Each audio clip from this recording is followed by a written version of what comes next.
Welcome back to the deep dive. With the holiday season just around the corner, it's pretty hard not to picture, well, reindeer, maybe even flying ones. Right, pulling the sleigh. It's a nice image. It is, but today we're actually pivoting. We're moving away from the magic and focusing on the sometimes harsh reality of their earthbound relatives. We're looking at ecology, invasive species. And ecological disaster, unfortunately. Specifically, we're heading, conceptually at least, to the Bering Sea. That's right. We are doing a deep dive today into a really fascinating scientific paper. It's titled Invasive Species in a Confined Environment, Reindeer Population in the Pribilof Islands. The lead author is R. Saifuddin. And it's a great paper because it uses this really dramatic story of a reindeer population that completely collapsed. He uses it as a case study for applying mathematical modeling. And the modeling itself turns out to be, well, quite revealing. Yeah, so our mission today isn't just to retell the boom and bust story, which is pretty well known in ecology circles. We want to really unpack the mathematics underneath it. What can these models tell us? Not just about this specific case, but maybe about how we understand populations when resources are, strictly limited. Exactly. How do scientists actually model that kind of reality? Well, first, let's set the stage a bit. Why does this even matter beyond just, these specific reindeer? Good point. Invasive species are, frankly, a huge deal. Ecologists see them as a major driver of global environmental change. It's not just that they're a nuisance. They actively cause extinctions. They really mess up biodiversity, often in ways that last for a very, very long time. Right, so understanding how their populations work, especially when they get somewhere new, is absolutely critical for any kind of conservation effort. In this specific case, the reindeer on St. George Island that's part of the Pribilof Islands, it's almost like a perfect, albeit tragic, natural experiment. It really is. So it all kicked off in 1911. The U.S. government introduced just 15 reindeer onto this island. 15 doesn't sound like many to start with. No, it doesn't. And the reason wasn't ecological. Not at all. It was purely practical. They wanted another meat source for the people working there, mainly involved in the seal fur trade at the time. Okay, so it was about provisioning people. And the officials, they thought St. George was basically ideal. They really did. They looked around and saw, first, tons and tons of lichen, just blankets of it, seemingly untouched. That's prime reindeer food, especially in winter. And crucially, Critically, yes, no other large animals eating the lichen, no competition. And maybe even more importantly, zero natural predators. Nothing to hunt the reindeer. plus, St. George Island is really out there. It's isolated, surrounded by the Bering Sea, so the herd was completely confined. They couldn't just wander off if things got bad. Exactly. It created this closed system, an inescapable island. It sounds perfect, but it was, as you often see, setting up an ecological trap. Good intentions, potentially disastrous setup. That confinement, yeah, that seems like the absolute key here. You've got what looks like endless food, no predators. What happens next? Well, exactly what you might predict in that situation. Explosive growth. Okay, let's get into those numbers. You said they started with 15 in 1911. Just 15. Within only 11 years, by 1922, that herd had grown to 222 reindeer. Wow. From 15 to over 200 in just over a decade. That's an incredible rate of increase. It really shows what happens when those natural limits, predation, competition, dispersal, are removed. The conditions seemed, for a moment, perfect for unchecked growth. But only for a moment, right? Because those limits, they weren't really gone. They were just hidden in the food source itself. Precisely. After that peak around 222, things went downhill, fast. The herd entered this sustained, really shocking crash. How bad did it get? By 1951, so just about 40 years after those first 15 arrived, the population was decimated. Only a very small number remained. The island couldn't support them anymore. 40 years. That's not a long time in ecological terms for a whole population to effectively vanish. No, it's incredibly rapid. And the generally accepted reason is pretty straightforward, if grim. Overgrazing, I assume. Severe overgrazing, yes. The reindeer just ate too much lichen. Plus, there were reports around that time of the climate being warmer and drier, which would have also hurt the lichen, making it even harder for it to recover. So the reindeer basically ate their pantry bare, and the pantry couldn't restock itself fast enough because lichen grows so slowly. That's the essence of it. They consume their capital, not just the interest. And this specific story, the boom, the sharp crash, the isolated setting, the clear resource depletion, it makes St. George Island a really clean data set for ecologists trying to model these things. It really does. It makes you ask, could we have seen this coming with the right tools? Which leads us right into the heart of this paper by Saifuddin and colleagues. They use mathematical models to try and understand and replicate this exact boom and bust cycle. And they weren't the first people to try and model this specific event, were they? No, there was an earlier, quite significant attempt. Back in 1999, Fujimura and Matsuyama published work using what's now often called the HM model. Okay, the HM model, how did that one work? What was the approach? It was kind of a top-down approach.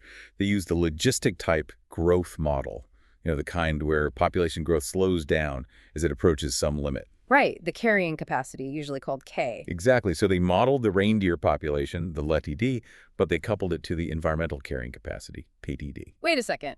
If the population crashed because the environment degraded, how do they handle dollars plain? Is it a fixed number? Because that wouldn't make sense here. That's a really sharp point. No, it wasn't fixed. The HM model treated AT itself as a variable that decreased over time. It acted as a kind of proxy for the overall state of the environment, mostly the lichen abundance. Ah, okay, so TD wasn't constant, it was shrinking. They basically built the environmental decline into the carrying capacity term itself. Precisely. They modeled TDT as decaying exponentially. Think of it as the island's maximum sustainable reindeer budget, and that budget was shrinking year by year in their model. So they estimated parameters like the reindeer's natural growth rate, and crucially, the rate at which this carrying capacity, TTT, decayed. Yes. They estimated an intrinsic growth rate A and a decay rate B for the carrying capacity, along with an initial capacity, K dollars or. They fitted this whole system using the actual observed reindeer numbers from St. George. And did it work? Did it match the historical data? It did.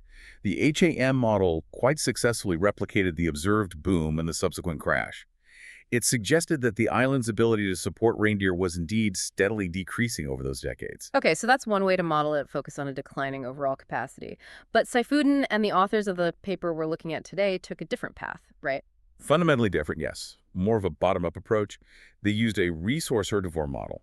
It's a variation on the classic Lotka-Volterra predator-prey equations, but here it's herbivore-resource. Lotka-Volterra. Okay, so less abstract, more focused on the direct interaction. Exactly. Instead of an abstract dollar, they used two explicit variables. The dollars for the actual amount, the biomass of lichen the resource, and $1 for the number of reindeer, the herbivore. So the model directly connects the number of reindeer to the amount of lichen available. Yes. It's all about the interaction. How much lichen the reindeer eat and how efficiently that eaten lichen gets converted into, well, more reindeer, offsetting their natural death rate. That feels much more grounded in the actual biology. You're modeling the food and the eater directly. It is. And they made a really important simplification based on the specific ecology of St. George. What was that? Lichen grows incredibly slowly. We know this. Compared to how fast a hungry reindeer herd can eat it, the regrowth is almost negligible over the timescales we're talking about. Okay, so they simplified the standard Lotka-Volterra system by basically setting the lichen's own growth rate to 0. They neglected it. Ah, I see. So in their model, the amount of lichen only goes down. It only decreases based on how much the reindeer eat. It doesn't replenish itself within the model's time frame. Precisely. The lichen becomes effectively a non-renewable resource in the short to medium term. Its decline depends only on the consumption by reindeer. So the key factors, the parameters they need to estimate in this model are different. It's not an abstract decay rate B, but things like E, the intensity of consumption. Right. Is how intensely reindeer consume lichen. Then eta, which is the conversion efficiency, how much lichen biomass it takes to support reindeer growth and reproduction. And 8, the natural mortality rate of the reindeer. Got it. Physical rates, not an abstract capacity decay. And they needed starting points. Yes, initial conditions. Based on historical records and ecological estimates, they started their model simulation with $30 to 85 reindeer and love dollars the initial lichen biomass, estimated at about 4,460 tons. Okay, here's where it gets really interesting for me. You've got two totally different ways to think about this mathematically. One is top-down abstract capacity decay, HM. The other is bottom-up physical interaction, Lotka-Volterra variant, both trying to explain the same event. What happened when they ran the numbers on the new model? This is the core finding, and frankly, it's quite a surprise. When Saifuddin and colleagues fitted their Lotka-Volterra-based model to the observed reindeer data, it produced almost the exact same population dynamics, the same boom and crash trajectory as the older HM model. Wait, really? The outputs were basically identical. Strikingly similar, yes. Both models, despite their very different structures and parameters, ABK KDL versus ADDL dollars, accurately replicated the historical rise and fall of the reindeer population. Wow. Okay, that is surprising. How can two fundamentally different mathematical stories lead to the same ending? Does one just mimic the other somehow? That's the nuance they unpack. Remember, the new model doesn't have that explicit night tai chi term like the H&M model did. Right. No shrinking budget defined up front. But the authors showed mathematically that the combination of the conversion efficiency and the available lichen biomass in their model implicitly acts like a carrying capacity. Ah. So even though they didn't define a tita T, the interaction between the reindeer's efficiency and the actual food available naturally created an effect that was mathematically equivalent to a shrinking carrying capacity. You've got it exactly. The quantity of Laetalita in the new model behaves mathematically very much like the decaying Taetalita in the old model. The underlying constraint, the depleting resource base, dominated the system's dynamics so strongly that it didn't really matter how you represented that constraint mathematically. Whether it was an explicit assumption or an emergent property of the physical interaction, the result was the same. Precisely. It underlines just how inevitable that crash was, given the initial conditions and the slow lichen regrowth. And didn't they also find something purely mathematical, something about a conserved quantity? Yes, that's another elegant finding. They showed that a specific mathematical combination involving the reindeer population, the lichen biomass, and the rates on Leda actually remains constant over time. It's conserved. What does that mean, practically? It's essentially the mathematical proof of the inevitable linkage. If this combined quantity must stay constant, then as a lichen gets eaten and inevitably goes down, lighter reindeer has to decrease proportionally to keep the equation balanced. So the fate of the reindeer was mathematically sealed once the lichen started to decline significantly. The trajectory was locked in. Locked in by the internal logic of the resource-consumer interaction in a closed system. So let's pull this together. The big novel finding here isn't just about reindeer, it's about the models themselves. The fact that two very different types of models give the same answer. Yes, it suggests that for systems like this confined environment, depleting resource, you can have non-unique models. Multiple, structurally different mathematical descriptions can all accurately capture the observed reality. There isn't necessarily one single true mathematical story. At least not based solely on matching the population trajectory data.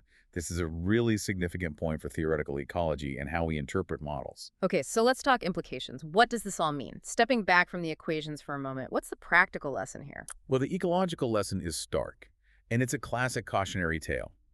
Introducing this herd, even with good intentions, was ultimately unsustainable. Because they treated the lichen like income, but it was actually capital. Exactly. They ran down the principle. The very reason for introducing them, a sustainable meat source, failed completely because the foundation of the food web was destroyed within, 4 decades.